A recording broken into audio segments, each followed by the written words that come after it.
என் எஜமானி காவேரி தனது 2 மாத மகனுக்கு டப்பா பாலை கொடுத்து வந்தார். ஆனால் அவருடைய மகன் எப்போதும் நோய்வாய்ப்பட்டே இருந்தான். குழந்தைக்கு தாய்ப்பால் மிகவும் அவசியம் என்று மருத்துவர் கூறினார். ஆனால் காவேரி தன் மகனுக்கு தாய்ப்பால் கொடுக்கவில்லை. எஜமானன் என்னிடம், கமலா, நான் உனக்கு 40,000 தருவேன், நீ என் மகனுக்கு பால் புகட்டு என்றார். 40,000 கேட்டதும் நான் ஒப்புக்கொண்டேன். காவேரியின் குழந்தைக்கு நான் மகிழ்ச்சியுடன் பால் புகட்டினேன். ஆனால் நான் குழந்தைக்கு பால் புகட்டும் போதெல்லாம் சஞ்சய் என் தலைக்கு மேல் நின்று குழந்தையே பார்த்து கொண்டிருந்தார். எனக்கு மிகவும் வெட்கமாக இருந்தது. ஆனால் 40,000 கிடைப்பதால் என்னால் எதுவும் சொல்ல முடியவில்லை. ஒரு முறை நள்ளிரவில் நான் குழந்தைக்கு பால் புகட்ட சென்றேன். குழந்தைக்கு பால் புகட்ட ஆரம்பித்த உடனேயே எஜமானன் வந்துவிட்டார். நான் திகிலடைந்து விட்டேன். என் பெயர் கமலா. என் கணவர் ஷாமின் சம்பளம் மிக குறைவாக இருந்தது. குடும்பம் நடத்துவதே கடினமாக இருந்தது. என் 8 மாத மகனின் கிழிந்த ஆடைகளை பார்த்து எனக்கு அழுகை வரும். என்னிடம் சாப்பிட கூட பணம் இல்லை. ஒரு நாள் என் பக்கத்து வீட்டு பெண் லலிதா என்னிடம் ஒரு விஷயத்தை சொன்னாள். அதை கேட்டு நான் யோசனையில் ஆழ்ந்தேன். சாம் இதற்கு அனுமதிக்க மாட்டார் என்று எனக்கு தோன்றியது. லலிதா சொன்னால், தனக்கு தெரிந்த சிலர் ஒரு பெண்ணை தேடுகிறார்கள். அவர்கள் குழந்தைக்கு செவிலியராகவும் குழந்தையை வளர்க்கவும் தாய்ப்பால் கொடுக்கவும் கூடிய ஒருவரை தேடுகிறார்கள் என்று. லலிதா சொன்னால், அவர் மிகவும் பணக்காரர். ஆனால் அவருடைய மனைவி தனது 2 மாத மகனுக்கு பால் கொடுப்பதில்லை. டப்பா பாலை மட்டுமே கொடுக்கிறாள். அதனால் அவருடைய மகன் நோய்வாய்ப்பட்டே இருக்கிறான். அந்த மனிதர் தனது மகனை மிகவும் நேசிக்கிறார். நான் அவருடைய மகனுக்கு தாய்ப்பால் கொடுத்தால் அவருடைய மகன் ஆரோக்கியமாகி விடுவான். அவர் எனக்கு நல்ல விலை கொடுப்பார். ஷாம் இதற்கு அனுமதிக்க மாட்டார் என்று நான் சொன்னேன். லலிதா சொன்னால், முதலில் என்னுடன் வா, இந்த வேலைக்கு எவ்வளவு பணம் தருவார்கள் என்று அவர்களிடம் கேளுங்கள். பணம் நன்றாக இருந்தால் நிச்சயமாக ஷாம் மறுக்க மாட்டார். உனக்கு பணம் தேவைதானே, அவர்கள் உனக்கு நல்ல உணவு கொடுப்பார்கள். அதனால் நீ அவர்களின் மகனுக்கு அதிக பால் கொடுக்க முடியும். இதனால் உன் மகனுக்கும் பயன் கிடைக்கும். பார், உன் மகன் எவ்வளவு பலவீனமாகிவிட்டான். ஏனெனில் உன் உணவு முறை சரியில்லை. ரமேஷ் பட்டினியுடன் இருக்கிறான். அவனது வயிறு சரியாக நிரம்பவில்லை. அதனால் அவன் மிகவும் பலவீனமாக இருக்கிறான். நான் என் மகனை பார்த்தேன். உண்மையில் ரமேஷின் முகத்தில் பசியும் வறுமையும் தெரிந்தது. அவனை கண்டதும் எனக்கு பரிதாபம் ஏற்பட்டது. நான் அமைதியாகிவிட்டேன். ஷாமின் சம்பளம் மிக குறைவாக இருந்தது. அதனால் என் வாழ்க்கை நடத்த முடியவில்லை. நல்ல உணவு சாப்பிடவும் முடியவில்லை. என் மகனும் மிகவும் பலவீனமாக இருந்தான். பிறகு குழந்தைகளுக்காக இந்த நடவடிக்கையை எடுக்க நான் தயாராகிவிட்டேன். இருப்பினும் மற்றொரு குழந்தையை எடுத்துக்கொள்வதும் என் குழந்தையின் உரிமையை மற்றவருக்கு கொடுப்பதும் மிகவும் கடினமாக இருந்தது. இது எளிதான காரியம் அல்ல. ஆனால் என் மகனுக்காக நான் தயாராக இருந்தேன். அந்த பக்கத்து வீட்டு பெண் சொன்னது எனக்கு சரியாக பட்டது. முதலில் நான் அவர்களிடம் பேச வேண்டும். நல்ல சம்பளம் கிடைக்கும் என்று நம்பிக்கை இருந்தால் மட்டுமே என் கணவரிடம் இதை பற்றி பேசி அவரை சம்மதிக்க முயற்சிப்பேன். அடுத்த நாள் என் குழந்தையை மடியில் வைத்துக்கொண்டு லலிதாவுடன் மதுப்பூரில் உள்ள அந்த பெரிய பங்களாவை அடைந்தேன். அவர்கள் உண்மையில் மிகவும் பணக்காரர்கள். நான் உள்ளே சென்றபோது காவேரி காலில் மேல் கால் போட்டு சோபாவில் அமர்ந்து தன் நகங்களுக்கு நெயில் பாலிஷ் பூசிக்கொண்டு இருந்தாள். அவளுடைய மகன் சத்தமாக அழுது கொண்டிருந்தான். ஒரு இளம் பனிப்பெண்ணின் மடியில் இருந்தான். அவள் அவனுக்கு ஸ்பீடரில் பால் கொடுத்து கொண்டிருந்தாள். ஆனால் குழந்தை பால் குடிக்கவில்லை. காவேரி என்னை தலை முதல் கால் வரை உன்னிப்பாக பார்த்தாள். அவளது முகத்தில் கோபம் படர்ந்தது. பிறகு அவள் சரிதாவுடன் பேச ஆரம்பித்தாள். உன் எஜமானின் மனதில் என்ன இருக்கிறது என்று தெரியவில்லை. இக்காலத்தில் எல்லா குழந்தைகளும் டப்பா பாலை கொண்டுதான் வளர்க்கப்படுகின்றன. ஆனால் இல்லை, இவர்களுக்கு இஷ்டப்படிதான் செய்ய வேண்டும். சரி, இது என் பிரச்சனை இல்லை. உன் எஜமானன் அறையில் இருக்கிறார். அவர் வெளியே வரும்போது இவரிடம் பேச சொல். இதை சொல்லிவிட்டு அவள் எழுந்து சென்று டிரைவரை அழைத்தாள். ஏனெனில் அவள் கடைக்கு செல்ல வேண்டும். காவேரியை பார்த்து நான் ஆச்சரியப்பட்டேன். கட்டாயத்தால் தன் குழந்தைக்கு பால் கொடுக்காத ஒரு நோயாளி பெண்ணாக இருக்கலாம் என்று நான் நினைத்தேன். ஆனால் அவள் வலுவாகவும் ஆரோக்கியமாகவும் இருந்தாள். ஆனாலும் தன் குழந்தையை கடவுள் கொடுத்த வரத்தில் இருந்து விலக்கி வைத்திருந்தாள். ஒருவேளை இக்காலத்து நவீன தாய்மார்கள் இப்படித்தான் இருப்பார்கள்.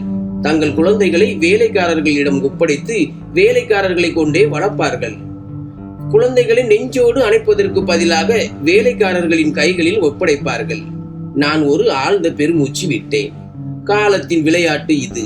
என்னிடம் நல்ல உணவு உட்கொள்ள போதுமான பணம் இல்லை. இதனால் என் மகன் ஆரோக்கியமாக இருக்க முடியும். ஆனால் இந்த பெண்ணிடம் எல்லாம் இருந்தது. ஆனாலும் அவள் தன் குழந்தையை அதன் உரிமையிலிருந்து விலக்கி வைத்திருந்தாள். காவேரி சென்று விட்டாள். சிறிது நேரம் கழித்து எஜமானன் அறையிலிருந்து வெளியே வந்து லலிதாவிடம் கேட்டார். இவள்தானா அந்த பெண்? உயரமான சுருமுடி, பெரிய கண்கள், கருப்பு நிறம், அப்படி ஒரு கம்பீரமான தோற்றம், நல்ல மனிதர் கூட. இவர்களை பார்த்தால் பதறி விடுவார்கள். நான் விரைவாக என்னை தேற்றிக் கொண்டேன். அஜய் என் மடியில் இருந்த என் மகனை உன்னிப்பாக பார்த்தார். என் உடல்நிலையும் அவ்வளவு நன்றாக இல்லை. நான் மெலிந்தவளாக இருந்தேன். அவர் சொன்னார், இவளுக்கே நல்ல உணவு தேவை. இவள் என் குழந்தையை எப்படி வளர்க்க முடியும்? நான் அவர் சொன்னதை கேட்டுவிட்டு சொன்னேன், உணவும் வாழ்வும் கொடுப்பது கடவுளின் கையில் உள்ளது. எந்த கடவுள் குழந்தைகளை கொடுத்தாரோ அவரே குழந்தைகளின் உணவுக்கான வழியையும் உருவாக்கினார். பலத்தையும் அவரே கொடுக்கிறார். என் பேச்சை கேட்டு அவர் என்னை உன்னிப்பாக பார்த்துவிட்டு சொன்னார், என் குழந்தை மிகவும் நோய்வாய்ப்பட தொடங்கியது. ஏனென்றால் அதற்கு டப்பா பால் ஜீரணமாகவில்லை. டாக்டர்கள் இந்த குழந்தைக்கு தாய்ப்பால் மிகவும் அவசியம் என்று கூறுகிறார்கள். ஆனால் என் மனைவி எந்த வகையிலும் குழந்தைக்கு அதன் உரிமையை கொடுக்க ஒப்புக்கொள்ளவில்லை. நான் என் மகனுக்காக மிகவும் கவலைப்படுகிறேன். என் மகன் எனக்கு எல்லாம். நான் அவனை மிகவும் நேசிக்கிறேன். என் மகன் என் மிகப்பெரிய பலவீனம் என்று வைத்துக் கொள்ளுங்கள். நான் கேட்டேன், நீங்கள் எனக்கு எவ்வளவு பணம் கொடுக்க முடியும்? என் கேள்விக்கு அவர் பதிலளித்தார், நீங்கள் எவ்வளவு வேண்டுமானாலும் நான் அவ்வளவு கொடுப்பேன். பணம் கொடுப்பதில் எனக்கு எந்த பிரச்சனையும் இல்லை. என்னிடம் கடவுள் கொடுத்த எல்லாம் இருக்கிறது. என் மகன் மட்டும் குணமாக வேண்டும். எனக்கு வேறு எதுவும் வேண்டாம். அவர் எனக்கு மாதத்திற்கு 40,000 கொடுக்க சொன்னார். இதை கேட்டதும் என் கண்கள் வியப்பில் விரிந்தன. இது என் தேவைக்கு அதிகமாக இருந்த பணம். நான் சொன்னேன், யோசித்துவிட்டு என் கணவரிடம் பேசி உங்களுக்கு பதில் சொல்கிறேன். பிறகு நான் அங்கிருந்து வந்துவிட்டேன். நான் என் கணவரிடம் சொன்ன போது முதலில் அமைதியாக இருந்தார். ஆனால் சிறிது வாக்குவாதத்திற்கு பிறகு அவர் எனக்கு அனுமதி கொடுத்தார். அடுத்த நாள் நான் கோவிந்தபூரில் உள்ள அந்த பங்களாவுக்கு சென்ற போது அஜய் வீட்டிலேயே இருந்தார். என்னை பார்த்ததும் அவர் தன் மகனை என்னிடம் கொடுத்தார். இன்று நீ நாள் முழுவதும் இங்கேயே இருக்க வேண்டும். ஆம், இரவு 10 மணிக்கு மேல் நீ போகலாம் என்றார். என் மகனையும் கூட அழைத்து வந்திருந்தேன். நான் ஒரு வேலைக்கார பெண்ணான கீதாவுடன் வேறு அறைக்கு சென்றேன். அந்த அறை அந்த குழந்தைக்காகவே தயார் செய்யப்பட்டிருந்தது. அந்த குழந்தை தொடர்ந்து அழுது கொண்டே இருந்தது. ஒருவேளை அதற்கு மிகவும் பசியாக இருந்திருக்க வேண்டும். பசியின் காரணமாகவே அது சத்தமாக அழுது கொண்டிருந்தது. அதன் நிலையை பார்த்து என்னால் பொறுத்து கொள்ள முடியவில்லை. நானும் ஒரு தாய்தானே. எனக்கு அதன் மீது இரக்கம் ஏற்பட்டது. நான் அதை அணைத்து அமைதியாக்கினேன். ஆனால் அந்த குழந்தை என் மடியில் இருப்பதை கண்ட என் மகன் என்னை ஆச்சரியத்துடன் பார்த்து கொண்டிருந்தான். என் மகனின் உரிமையில் நான் இன்னொருவரை சேர்த்து கொண்டிருந்தேன். என் மகன் மீண்டும் மீண்டும் என் பக்கம் திரும்பி என் மடியில் வர முயற்சித்துக் கொண்டிருந்தான். ஆனால் அந்த நேரத்தில் அஜயின் மகன் என் மடியில் இருந்தான். நான் அவனுக்கு பால் கொடுத்து தூங்க வைக்க முயற்சித்துக் கொண்டிருந்தேன். என் மகனின் முகத்தில் ஒரு விசித்திரமான பதட்டத்தை பார்த்தேன். சிறிது நேரத்தில் அஜயின் மகன் தூங்கிவிட்டான். பால் குடித்த பிறகு அவனது வயிற்றில் இருந்த பசி தணிந்து விட்டது. அவன் நிம்மதியாக தூங்கினான். ஆனால் என் மகன் என் பக்கம் திரும்பும் போதெல்லாம் நான் கட்டாயமாக அவனை என்னிடமிருந்து தள்ளி வைக்க முயற்சிப்பேன். எனக்கு தோன்றியது, என் மகன் இப்போதே அழுது விடுவான் போலிருந்தது. அதனால் நான் அஜயின் குழந்தையின் பொம்மைகளை என் மகனை சுற்றிலும் பரப்பினேன். பிறகு என் மகன் அந்த பொம்மைகளால் மகிழ்ச்சி அடைந்தான். நான் அஜயின் குழந்தையை தூங்க வைத்துவிட்டு படுக்கையில் படுக்க வைத்தேன். அறையில் ஏசி இயக்கத்தில் இருந்தது. பிறகு என் குழந்தைக்கும் பசி ஏற்பட்டது. அதற்கும் தூங்கும் நேரம் ஆகிவிட்டது. நான் என் மகனையும் தூங்க வைத்தேன். ஆனால் இப்போது நான் எங்கே என் மகனை படுக்க வைப்பது என்று யோசித்துக் கொண்டிருந்தேன். படுக்கை அஜயின் குழந்தைக்கு சொந்தமானது. அந்த படுக்கையில் என் மகனை என்னால் படுக்க வைக்க முடியாது. நாங்கள் ஏழைகள்.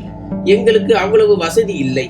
நான் நினைத்தேன், மென்மையான மெத்தையில் எஜமானின் மகனுடன் என் மகனை தூங்க வைக்க முடியும். ஆனால் நான் என் மகனை தரையிலேயே படுக்க வைத்து நானும் அவன் அருகில் அமர்ந்து கொண்டேன். சிறிது நேரம் கழித்து அறையின் கதவு திறந்தது. ஒரு பணிப்பெண் அறைக்குள் நுழைந்தாள்.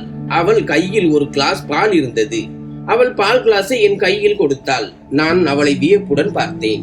அவள் சொன்னாள், எஜமானன் இதை பருக சொல்கிறார். சிறிது நேரம் கழித்து நான் உனக்கு பழங்களையும் கொண்டு வருவேன். அந்த பழங்கள் அனைத்தையும் நீ சாப்பிட வேண்டும். இதை கேட்டு எனக்கு மிகவும் ஆச்சரியமாக இருந்தது. நான் கேட்டேன், இவை அனைத்தையும் நான் எப்படி சாப்பிடுவேன்? அவள் சொன்னாள், எஜமானின் கட்டளை. உனக்கு நல்ல உணவு கிடைத்தால்தான் அவர்களுடைய மகனும் ஆரோக்கியமாக இருப்பான் என்று அவர் சொல்கிறார். உனக்கு நல்ல உணவு கிடைத்தால்தான் அவர்களின் மகனுக்கு வயிறு நிறைய பால் கொடுக்க முடியும். இதை கேட்டதும் நான் ஒரு கிளாஸ் பால் முழுவதையும் குடித்தேன். 1 வருடம் கழித்து நான் முழு கிளாஸ் பால் குடித்தேன். இல்லை என்றால் தினமும் கொஞ்சம் பால் மற்றும் தேயிலை இலைகள் சேர்த்து மெல்லிய தேநீர் தான் குடிப்பேன். ஏன் என்று தெரியவில்லை, என் கண்களில் கண்ணீர் வழிந்தது. நேரம் கூட மனிதனுக்கு எப்படிப்பட்ட திருப்பங்களை காட்டுகிறது. எங்கே ஒரு ரொட்டிக்காக ஏங்கிக் கொண்டிருந்தேன். இங்கு என் முன் உலகில் உள்ள அனைத்து பொருட்களும் இருந்தன. எஜமானின் குழந்தையினால் சில நாட்களிலேயே என் உடல்நிலையில் மாற்றம் தெரிய ஆரம்பித்தது. என் மெலிந்த எலும்பு கூடு போன்ற உடல் இப்போது சதை பிடிக்க ஆரம்பித்தது. முகத்தில் ஒரு பொலிவு வந்தது. கண்ணாடியில் என்னை பார்த்தால் என்னை நானே அடையாளம் காண முடியவில்லை. திருமணத்திற்கு முன்பு கூட நான் இவ்வளவு அழகாக இருந்ததில்லை. நாங்கள் பிறப்பிலேயே ஏழைகள். ஒவ்வொரு பொருளுக்காகவும் ஏங்கி பார்த்து கொண்டே இருப்போம். ஆனால் அதை எங்களால் அடைய முடிவதில்லை. ஆரம்பத்தில் இருந்தே என் உடல் எலும்பு கூடாக இருந்தது. மேலும் குழந்தை பிறந்த பிறகு இன்னும் பலவீனமாகிவிட்டேன். ஆனால் நல்ல உணவு கிடைத்ததும் உடல் சதை பிடித்து முகத்தில் ஒரு பொலிவு ஏற்பட்டது. முகத்தில் ஒரு விசித்திரமான பளபளப்பு வந்தது. என் கணவரும் இப்போது என்னை பார்த்து மகிழ்ச்சி அடைந்து, இப்போது நீ மிகவும் அழகாகிவிட்டாய் என்று கூறுவார். நான் வெட்கப்படுவேன். 1 மாதம் முடிந்தது. எஜமானர் எனக்கு முழு 40,000 கொடுத்தார். பணம் கிடைத்ததும் நான் மிகவும் மகிழ்ச்சி அடைந்தேன். இவ்வளவு பணத்தை பார்த்து என் கணவரும் மிகவும் மகிழ்ச்சி அடைந்தார். இவ்வளவு பணத்தை அவர் 5 வருடங்களில் கூட சேமித்திருக்க முடியாது. பணம் கிடைத்ததும் நான் நிறைய பொருட்களை வாங்கி கொண்டு வந்தேன். அன்று நான் எங்கள் வீட்டில் நிறைய உணவு சமைத்தேன். ராகேஷ் இவ்வளவு சுவையான உணவை முதன்முறையாக சாப்பிட்டார். என் மகிழ்ச்சியான வீட்டை கண்டதும் நானும் உள்ளுக்குள் மிகவும் மகிழ்ச்சியாக உணர்ந்தேன். எல்லாம் மிக நன்றாக சென்று கொண்டிருந்தது. நான் தினமும் காலை எஜமானின் வீட்டிற்கு சென்று இரவு 10 மணிக்குள் திரும்பி விடுவேன். ஆனால் நான் உணர்ந்த ஒரு விஷயம் என்னவென்றால், நான் எஜமானின் மகனை அறைக்குள் அழைத்து சென்றவுடன் சிறிது நேரத்திலேயே எஜமானரும் ஏதோ ஒரு காரணத்தை சொல்லி அறைக்குள் வந்து விடுவார். அவர் என்னை மிகவும் விசித்திரமான பார்வையில் பார்த்தார். எனக்கு சங்கடமாக இருந்தது. நான் உடனே அவருடைய குழந்தையை என் மடியில் இருந்து இறக்கி விடுவேன். அவர் தன் மகனை பற்றி என்னிடம் கேட்க தொடங்குவார். அவர் தயக்கமின்றி என் அறைக்குள் வருகிறார் என்பது எஜமானரின் இந்த செயல் எனக்கு மிகவும் மோசமாக இருந்தது. 5-6 நாட்கள் இந்த நிலை தொடர்ந்ததால் ஒரு நாள் நான் அவரிடம் சொல்லிவிட்டேன். எஜமானரே, பாருங்கள், நீங்கள் இப்படி வருவது எனக்கு பிடிக்கவில்லை. ஏன் மீண்டும் மீண்டும் அறைக்குள் வருகிறீர்கள்? என் பேச்சை கேட்டதும் அவர் நெற்றியில் சுருக்கம் விழுந்தது. அவர் உன்னிடம் உண்மையை சொல்லட்டுமா என்றார். நான் ஆம் சொல்லுங்கள் என்றேன். பிரதீப் சொல்ல ஆரம்பித்தார். பார், நான் உனக்கு இவ்வளவு உணவுப் பொருட்களை கொடுக்கிறேன். என் குழந்தை ஆரோக்கியமாக இருக்க வேண்டும் என்பதற்காகத்தான். நீ என் மகனுக்கு பதிலாக உன் மகனின் அதிகம் கவனம் செலுத்தலாம் என்று எனக்கு சந்தேகம் வருகிறது. என் மகனை பட்டினி போட்டுவிட்டு உன் குழந்தைக்கு வயிறு நிறைய பால் கொடுக்கலாம் என்று எனக்கு சந்தேகம் இருந்து கொண்டே இருக்கிறது. நான் இவ்வளவு பணம் செலவு செய்கிறேன் என்றால் என் குழந்தைக்காகத்தான். எஜமானின் பேச்சை கேட்டதும் என் மனம் கலங்கியது. அவர் என்னை என்ன நினைத்தார்? நான் நேர்மையற்றவளா? அவர் கொடுத்ததை உண்டு குடித்து என் குழந்தையை ஆரோக்கியமாக்கி அவர் குழந்தையை பட்டினி போடுவேனா? நான் சொன்னேன், ஐயா, நான் ஏழையாக இருக்கலாம், ஆனால் நன்றி இல்லாதவள் இல்லை. உங்களுக்கு இப்படி சந்தேகம் இருந்தால் சரி, நீங்கள் வேறு ஒரு பெண்ணை வைத்துக் கொள்ளுங்கள். நான் உங்கள் குழந்தைக்கு வயிறு நிறைய பால் கொடுக்கிறேனா இல்லையா என்று பார்ப்பதற்காக. இப்படி சொன்ன பிறகு நான் என் மகனை தூக்கி கொண்டு வெளியே செல்ல ஆரம்பித்தேன். அவர் என்னை பின்னால் இருந்து கூப்பிட்டு கொண்டிருந்தார். ஆனால் நான் ஒரு நிமிடம் கூட அங்கே நிற்காமல் என் வீட்டிற்கு வந்துவிட்டேன். நான் ஏழையாக இருந்தேன், ஆனால் மனசாட்சி இல்லாதவள் அல்ல. இவ்வளவு பேச்சை கேட்ட பிறகு நான் ஏன் அங்கே நிற்க வேண்டும்? நான் என் குழந்தையின் உரிமையை அவருடைய மகனுக்கு கொடுத்து கொண்டிருந்தேன். அவன் மீதும் அக்கறை காட்டினேன். நான் அங்கே இருக்கும் வரை அவருடைய குழந்தையை கவனித்துக் கொண்டேன். என் குழந்தையை அவனுடைய பொம்மைகளால் மகிழ்வித்துக் கொண்டிருந்தேன். இருப்பினும் என் மடியில் என் குழந்தைக்கு உரிமை இருந்தது. நான் அவனை கவனித்துக் கொண்டிருந்தேன். அதே இரவில் எனக்கு இன்னொரு பிரச்சனை ஏற்பட்டது. என் கணவர் வீட்டிற்கு திரும்பி வந்து கொண்டிருந்த போது வழியில் விபத்துக்குள்ளானார். எனக்கு ஒரு தொலைபேசி அழைப்பு வந்தது. யாரோ என் கணவருக்கு விபத்து நடந்தது என்று சொன்னார்கள். இதை கேட்டதும் நான் பதறி போனேன். என் கையில் இருந்து தொலைபேசி நழுவி விழுந்து விட்டது. நான் ஓடி மருத்துவமனைக்கு சென்றேன். விபத்து மிகவும் பெரியது. நிறைய இரத்தம் வழிந்திருந்தது. உங்கள் கணவர் பிழைப்பது கடினம் என்று மருத்துவர்கள் சொல்லிவிட்டனர். நான் அழுது அழுது கடவுளிடம் என் கணவரின் உயிரை கெஞ்சினேன். ஆனால் கடவுளுக்கு என் மீது கருணை வரவில்லை. என் கணவர் என்னை விட்டு போய்விட்டார். என் கணவர் இப்போது இந்த உலகில் இல்லை என்று மருத்துவர் என்னிடம் சொன்னபோது நான் மயங்கி விழுந்தேன். சுயநினைவு திரும்பிய போது என் எல்லாமே பறிபோயிருந்தது. சில மாத குழந்தையான என் மகனை பார்ப்பேன். சில சமயம் என் கணவரின் இறந்த உடலை பார்ப்பேன். நான் கதறி அழுது கொண்டிருந்தேன்.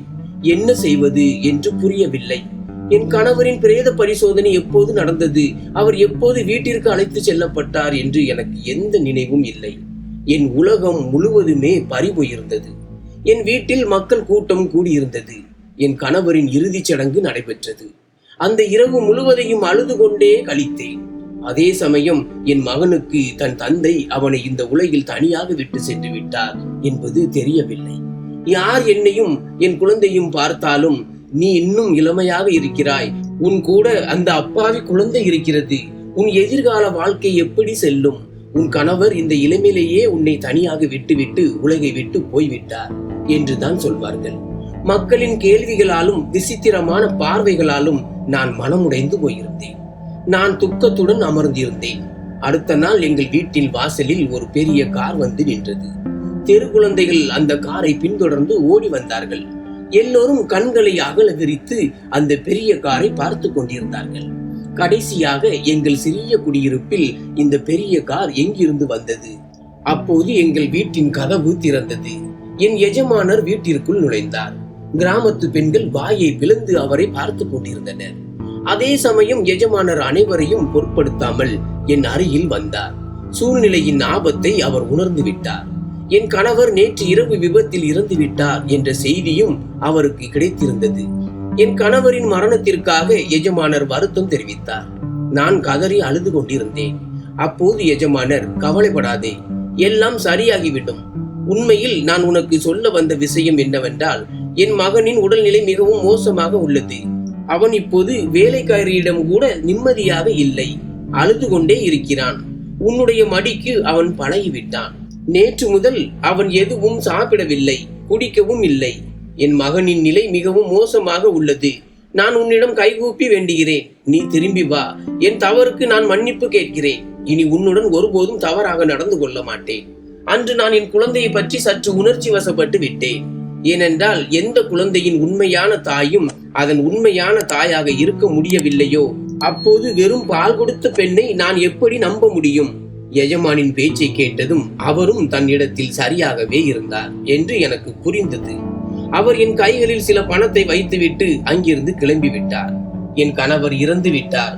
ஆனால் வீட்டுக்கு தேவையான பொருட்களும் தீர்ந்து போய் கொண்டிருந்தன. எஜமானரின் மகன் மிகவும் நோய்வாய்ப்பட்டு இருந்தான் என்றும், என் மடிக்காக ஏங்குகிறான் என்றும், என் மடியில் மட்டுமே அவனுக்கு ஆறுதல் கிடைக்கும் என்றும் பல முறை வேலைக்காரியிடமிருந்து எனக்கு தொலைபேசி அழைப்புகள் வந்திருந்தன. இப்போது நான் அந்த அப்பாவி குழந்தையை பற்றி கவலைப்பட்டேன். நானும் ஒரு தாய் தானே. என் மடியிலும் ஒரு அப்பாவி குழந்தை இருந்தது. மற்ற குழந்தைகளின் நலனை பற்றி நான் ஏன் கவலைப்படக்கூடாது? அன்று நான் எஜமானருக்கு தொலைபேசி செய்தேன். அவர் உடனடியாக ஒரு காரை அனுப்பி வைத்தார். அதில் ஏறி நான் அவர் வீட்டிற்கு சென்றேன். என் உடல்நிலையும் மிகவும் மோசமாக இருந்தது. ஆனால் இதையும் மீறி எஜமானின் குழந்தையை நான் தூக்கியதும் அது உடனே அமைதியாகிவிட்டது. அது என் மடியை அடையாளம் கண்டு கொண்டது. அதன் நிலை மிகவும் மோசமாகி விட்டிருந்தது. நான் விரைவாக அதற்கு பால் கொடுத்தேன். அது என் மடியில் ஒட்டி கொண்டு வேகமாக பால் குடிக்க ஆரம்பித்தது. அந்த குழந்தைக்கு என் பழக்கம் ஆகிவிட்டது. இப்போது அது எப்போதும் என்னிடமே இருக்க ஆரம்பித்தது. இதை கண்ட எஜமானரும் மிகவும் மகிழ்ச்சி அடைந்தார்.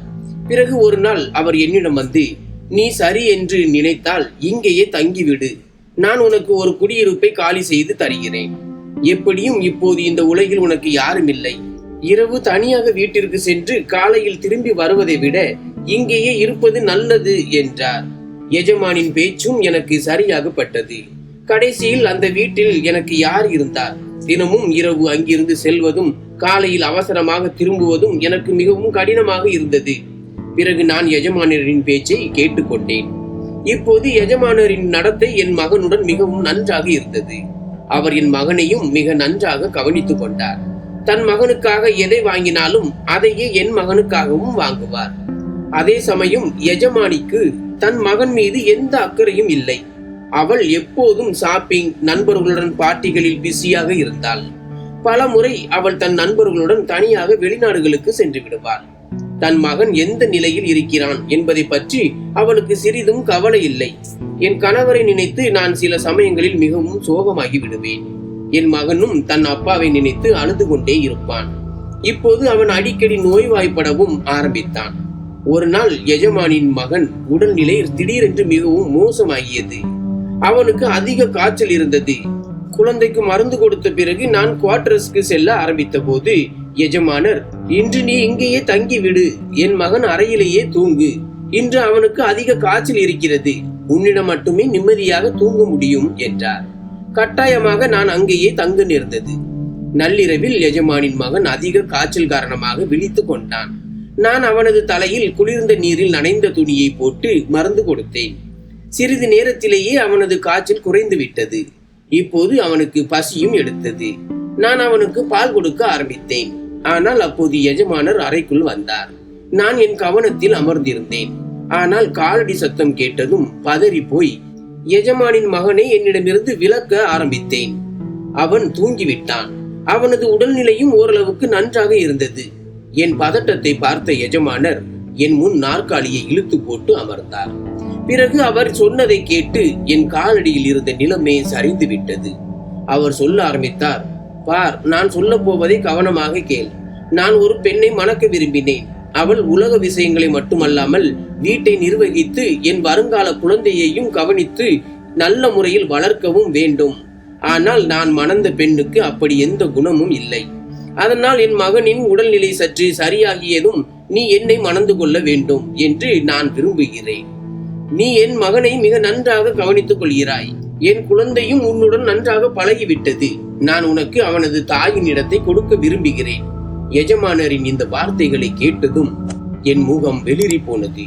நான் உடனே, இல்லை, எனக்கு என் கணவர் மீது மட்டுமே அன்பு உண்டு. என் கணவரை தவிர வேறு யாரையும் என்னால் நினைக்க முடியாது. என் கணவர் இறந்து இன்னும் 3 மாதங்கள் கூட ஆகவில்லை. இப்போதே நான் வேறு ஒருவரை மணந்து கொள்ள வேண்டுமா? என்னால் அப்படி செய்ய முடியாது. என் கணவரின் சிதையின் சாம்பல் கூட இன்னும் ஆறவில்லை. இவ்வளவு சீக்கிரம் நான் சுமங்கலியாக வேண்டுமா? என் மனசாட்சி இதை அனுமதிக்காது. நான் அங்கிருந்து எழுந்து என் குவார்டர்ஸ்க்கு செல்ல ஆரம்பித்தேன். எஜமானர், இந்த முடிவை எடுப்பதற்கு உனக்கு முழு உரிமை உண்டு. நீ என்ன சொன்னாலும் நான் அதையே செய்வேன் என்றார். எஜமானரின் நடத்தை என் மகனுடன் மிக நன்றாக இருந்தது. அவருடைய காரணமாக என் மகனுக்கு மிக ஆடம்பரமான வாழ்க்கை கிடைத்தது. நான் என் மகனின் எதிர்காலத்தையும் எஜமானரின் மகனையும் பார்த்தபோது எஜமானரின் முடிவு எனக்கு சரியாக பட்டது. நான் எஜமானரை மணந்து கொண்டால் என் மகனுக்கு மிக நல்ல எதிர்காலம் கிடைக்கும். மேலும் நானும் ஒரு தனியான பெண் தானே. எஜமானர் விரும்பி இருந்தால் என் மீது பலவந்தமாகவும் செயல்பட்டிருக்கலாம். திருமணம் செய்யாமலேயே என்னுடன் உறவு வைத்திருக்கலாம். ஆனால் அவர் அப்படி செய்யவில்லை. அவர் மிகுந்த மரியாதை, கௌரவம் மற்றும் அன்புடன் என்னை திருமணம் செய்ய முன்மொழிந்தார். மேலும் முழு முடிவெடுக்கும் உரிமையையும் எனக்கு கொடுத்தார். நான் சம்மதித்தாலும் இல்லாவிட்டாலும் என் முடிவுக்கு அவருக்கு எந்த ஆட்சேபனையும் இல்லை. நான் ஒரு முடிவெடுத்து நிம்மதியாக தூங்கினேன். காலையில் எழுந்ததும் முதலில் நான் எஜமானரிடம் என் முடிவை சொன்னேன். நான் உங்களை திருமணம் செய்ய சம்மதிக்கிறேன். என் முடிவால் எஜமானர் மிகவும் மகிழ்ச்சி அடைந்தார். ஆனால் இந்த விஷயம் எஜமானிக்கு தெரிந்ததும் அவள் கொதித்தாள். அவள் உடனே தன் கணவரின் முகத்தில் ஒரு அறை அறைந்து, ஒரு வேலைக்காரியை மணக்கும் தைரியம் உனக்கு எப்படி வந்தது என்று கேட்டாள். கவிதா ஒரு பணக்கார தந்தையின் குழந்தை. எஜமானரை தன் அடிமையாக நினைத்தாள். ஆனால் எஜமானர் அவளிடம் எதுவும் சொல்லவில்லை. விவாகரத்து பத்திரத்தை கவிதாவின் முகத்தில் வீசி, இப்போது நீ இந்த வீட்டை விட்டு போ. என் வீட்டிலும் என் வாழ்க்கையிலும் உனக்கு இனி ஒன்றும் இல்லை. தன் குழந்தைக்கு சொந்தமாக இருக்க முடியாதவள் எனக்கு என்னவாக இருப்பாள்? நீ உன் சொந்த குழந்தையுடன் நடந்து கொள்வது போல ஒரு மாற்றாந்தாய் கூட குழந்தைகளுடன் நடந்து கொள்ள மாட்டாள் என்றார். கவிதா கத்தி கொண்டே தன் அப்பாவிற்கு தொலைபேசி செய்தாள். ஆனால் எஜமானர் அப்போது மிகவும் கோபமாக இருந்தார். அவர் யாருடைய பேச்சையும் கேட்கவில்லை. சிறிது நேரம் கழித்து ஒரு பெரிய கார் வந்தது. கவிதா வீட்டிலிருந்து நிரந்தரமாக சென்று விட்டாள். அச்சுறுத்தலையும் விட்டு சென்றாள். நான் உங்கள் இருவரையும் பார்த்துக் கொள்வேன். அடுத்த நாளே எஜமான் மிகவும் எளிமையாக என்னை திருமணம் செய்து கொண்டார். என் எஜமானியின் தந்தை அவளை நிரந்தரமாக அமெரிக்காவிற்கு அழைத்து சென்று விட்டார். அவளின் கதை அங்கேயே முடிந்தது. ஆனால் எனக்கு மிகவும் வருத்தமாக இருந்தது. ஒருவேளை என் மகனுக்கு சிறிது நேரம் கொடுத்திருந்தால், இந்த வீட்டையும் புரிந்து கொண்டிருந்தால், தன் கணவருக்கு சேவை செய்து மரியாதையுடன் நடந்து கொண்டிருந்தால். ஆனால் எஜமானியின் ஆர்வங்கள் தனித்துவமானவை. தன் நண்பர்கள், பார்ட்டிகள் மற்றும் ஷாப்பிங் தவிர வேறு எதை பற்றியும் அவளுக்கு கவலை இல்லை. திருமணத்தின் ஆரம்ப நாட்களில் இந்த முடிவை நான் எடுத்து தவறு செய்து விட்டேனோ என்று நினைத்தேன். ஆனால் திருமணத்திற்கு பிறகு நான் என் கணவரின் அன்பை கண்டபோது நான் அதிர்ஷ்டசாலி என்று உணர்ந்தேன். ஒருவேளை இவை அனைத்தும் என் விதியில் எழுதப்பட்டிருக்கலாம். என் மகனுக்கு தந்தையின் அன்பு கிடைத்தது. அதேபோல் அந்த மகனுக்கும் ஒரு தாயின் அன்பு கிடைத்தது. நான் கடவுளுக்கு எவ்வளவு நன்றி சொன்னாலும் போதாது. அவர் ஒரு வழியை மூடினால் மற்றொரு வழியை எனக்காக திறந்து விட்டார். என் வாழ்க்கையை மகிழ்ச்சியால் நிரப்பினார். நன்றி.